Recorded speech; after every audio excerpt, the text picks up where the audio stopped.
everyone, welcome back to my channel. मेरा नाम है Shweta and as promised, today I am going to discuss about doctrine of indoor management. Now, to understand what is doctrine of indoor management, please do not forget to watch my previous video. That is on the I section just above. वहाँ पे click करिए जिससे आपको मिलेगा doctrine of constructive notice का video. वो video देखने के बाद ही आपको समझ में आएगा कि what is doctrine of indoor management. Now there are certain relief of doctrine of constructive notice जो हम डिस्कस करेंगे along with doctrine of indoor management. ठीक है, let's begin. Now doctrine of indoor management basically करता क्या है? It protects the outsiders against the company.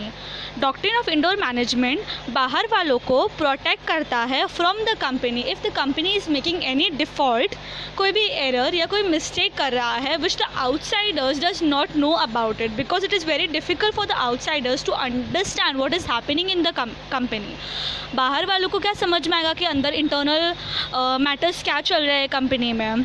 ठीक है, so now this doctrine was evolve to seek the protection from the for the outsiders against the company. ये protect कर रहा है बाहर वालों को, आउटसाइडर्स को, कि अगर कंपनी कोई भी डिफ़ॉल्ट कर रही है तो उनको प्रोटेक्ट करने के लिए, बाहर वालों को प्रोटेक्ट करने के लिए. Okay, now it is also known as Turquand rule. Turquand rule कहाँ से आया है? It is a case law which I am going to discuss later. Now this rule has initially arose 150 years ago in the context of doctrine of constructive notice. Now constructive notice का relief ये है doctrine of indoor management. Now let's see what was the case. Case was Royal British Bank versus Tarquin 1856. Now let's see what happened in this case with the help of an animated movie. Mr. Tarquin, the official manager liquidator of the insolvent company Cameron's Colebrook Steam, Coal and Something and Longer Railway Company. Yes, sir. The Royal British Bank bonds are not paid off, and I have heard that the company is under liquidation and you are appointed as the liquidator to pay the debts. Yes, the bonds are not properly issued by the company. Thus, there was no proper authority of the director to issue such bonds. But I have proper papers signed by the director. But the money can be borrowed by the directors only through the resolution passed, and thus there was no resolution passed by this company, and that the permission of shareholders are not included. I will sue you in court. Royal British Bank has given a bond of $2,000 which they refused to pay off. But no such resolution was passed. Company's resolution has been passed, and we as an outsider cannot know what is happening in the company. I have taken all the necessary steps of checking the authority's signature. A person who deals with the company needs to look into the Memorandum of Association and Article of Association to know the extent of authority and need not inquire into the regularity of internal proceeding.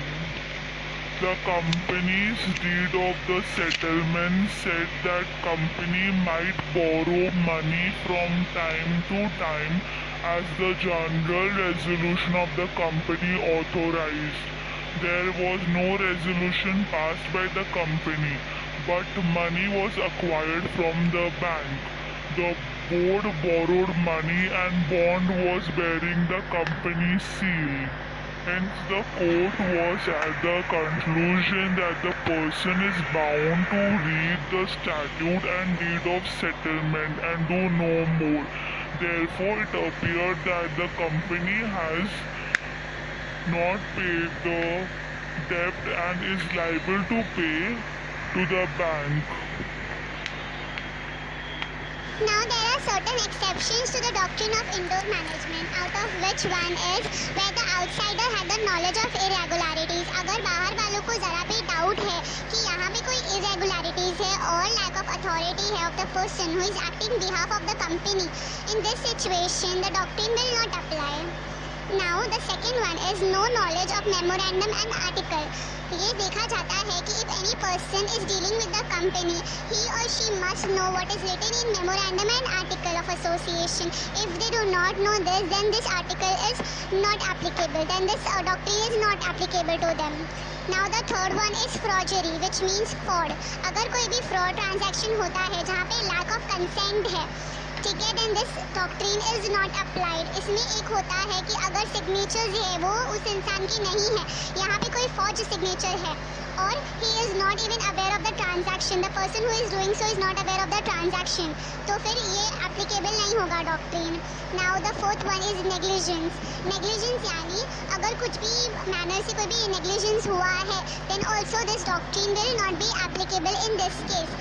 Fifth one है the doctrine will not apply where the question is in regards to the very existence of agency.